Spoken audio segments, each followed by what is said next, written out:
en su apellido exacto, Richter, Charles Richter, con la colaboración de Beno, Beno Gutenberg, Beno Gutenberg, y esto se realizó en el sur de California, en el sur de California. Y la diseñaron, ahí se ve el cable, ahí está, la diseñaron para un instrumento específico que fue el sismógrafo Wood Anderson para los sismos de esa región en particular. No nació como un estándar universal, sino que nació para una situación local de California. Y aquí hay un dato, no sé si es un dato, es una premisa clave, que es el, la escala mide la amplitud. Me olvido las letras al escribir.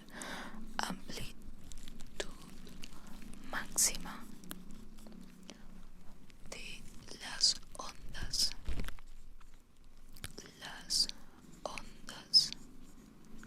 sísmicas registradas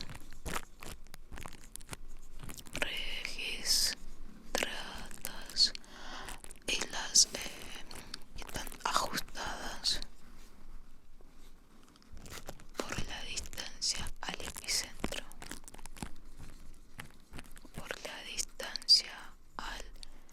epicentro, y es logarítmica en base 10. Esto, a ver, vamos con esta parte que es, ay no, y la amplitud de esta parte, mide la amplitud máxima de las ondas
es el epicentro del temblor, acaba de registrar ondas enormes, pero en el pueblo que está más lejano del epicentro va a registrar ondas mucho más pequeñas, aunque se trata del mismo temblor a la misma hora, o sismo a la misma hora. Para que la medida sea objetiva, los científicos no pueden quedarse solo con lo que marcó el aparato en un lugar, ya sea ese lugar aquí o ese lugar aquí. Tienen que hacer una corrección matemática restando el efecto de la distancia y así descubren el tamaño real del sismo, sin importar dónde se midió. Eso es entonces que está ajustado por la distancia del epicentro. Y ahora vamos con esta parte que parece complicada. Es logarítmica en base 10. Eso significa que, bueno, creo que significa que los números de la escala no es que son, no es que se suman, no suben sumando, sino que suben multiplicando. En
llega un punto en el que ya no pueden resistir y eso se libera de golpe, se libera la energía de golpe, no sé cómo dibujarlo.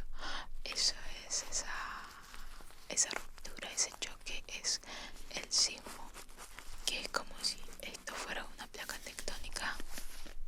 Ahora voy a hacer tapen.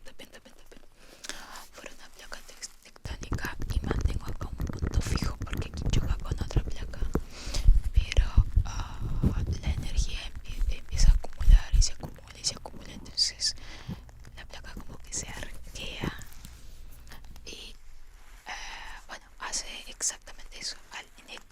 En este arco se va acumulando energía en la esquina, digamos, y en un punto, o sea, esto pasa con años, no ponerle varios centímetros en un año, pero en un punto esa presión y esa fricción en los bordes hace que se quede pegada o trabada y la acumulación queda trabada o pegada, y cuando se acumula, o sea, a medida que esto sigue intentando moverse, pero no puede, la roca se va deformando, ven cómo se va arqueando y acumula una cantidad grotesca de energía elástica como un resorte,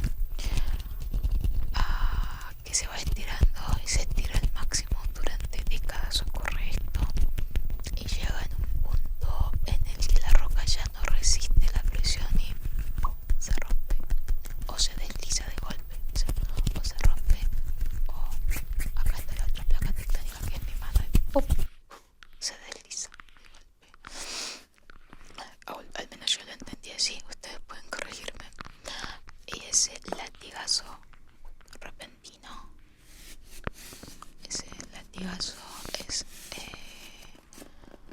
el que produce el golpe de manera violenta. Y acá hay dos tipos de movimientos, de fallas. Hay uno que es subducción y uno que se llama falla superficial. La subducción es cuando hay una placa oceánica que se hunde por debajo de otra. Eso es como cuando metes una cuchara al dulce de leche, al mantel o algo así, y suena y se siente durante más segundos, pero como está en el fondo de la tierra y del agua, eso como que lo amortigua. Y después está la falla superficial, que es cuando ocurren grietas que están entre la falla superficial. Podríamos hacer otro video de las capas de la tierra, digamos que este es el núcleo y ahí están las capas y acá estamos nosotros contentos. Bueno, las fallas superficiales es fácil de inferir, ocurre en grietas que están a pocos kilómetros de la superficie terrestre. Y ahora vamos con algunos mitos. Hay un mito que dice que los sismos chicos alivian la tensión y evitan uno grande. Eso no es así, porque la energía liberada por los sismos pequeños es insignificante frente a la liberada por uno grande. No funciona como válvula de escape. Otro es que hay algo que dicen, hay clima de terremoto, no existe una correlación entre las condiciones climáticas y la actividad sísmica, o al menos eso leí yo. Otro es que se pueden predecir con precisión, se pueden estimar la probabilidad regional a largo plazo, pero no el día ni la hora exacta. Sigue siendo una de las grandes limitaciones de la sismología, que finalmente en un terremoto hay que pararse debajo del marco de una puerta. Esa recomendación ya no es así. Yo, por ejemplo, vivo en una ciudad sísmica y siempre nos decían eso, pararse en el marco de la puerta, y estuve leyendo que esa recomendación es obsoleta.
2010, 2010 registró un sismo de magnitud 7, relativamente moderado en magnitud, pero uno de los más mortíferos de la historia por su profundidad. Fue muy superficial, y la vulnerabilidad de las construcciones también en este lugar es bastante endebles, así que fue devastador. Y tenemos los últimos dos sismos que ocurrieron este año, hace muy poquito. Uno que también fue devastador fue el de Venezuela. Ay, yo no sé dibujar, bueno, más o menos por así. De Venezuela, que este encima fue un doblete, fueron dos sismos, uno de magnitud 7.2 y el otro de 7.5. Fueron separados por apenas 39 segundos. Entonces esto es en Venezuela. Que ocurrió en junio del 2026, hace poquito. Y fue mucho más superficial de lo que en parte eso explica mucho más superficial que otros, lo que explica mucho más superficial que el de Colombia, y eso explica el enorme poder destructivo. Igual el de Colombia fue hace 3 días. Yo estoy grabando esto desde cuando yo estoy grabando. Después está el de Colombia. El de Colombia tuvo una magnitud de 7,4.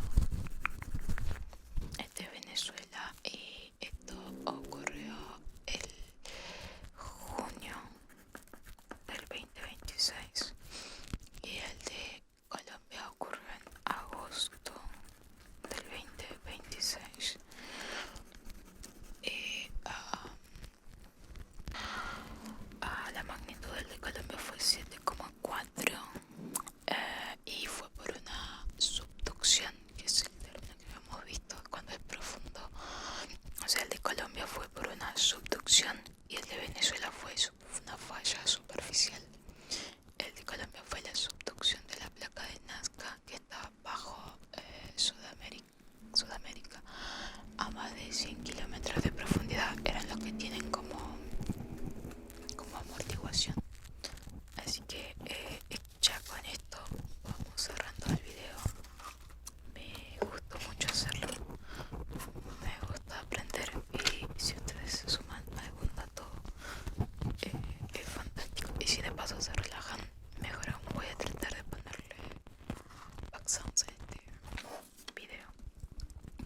Así que volvemos con el número inicial, 7,4, y vamos a poner por acá Richter. Así que la próxima vez que escuches un número después de un sismo, ahora sabes que probablemente no viene de la escala de Richter, sino de la sucesora a la escala de Richter, que es magnitud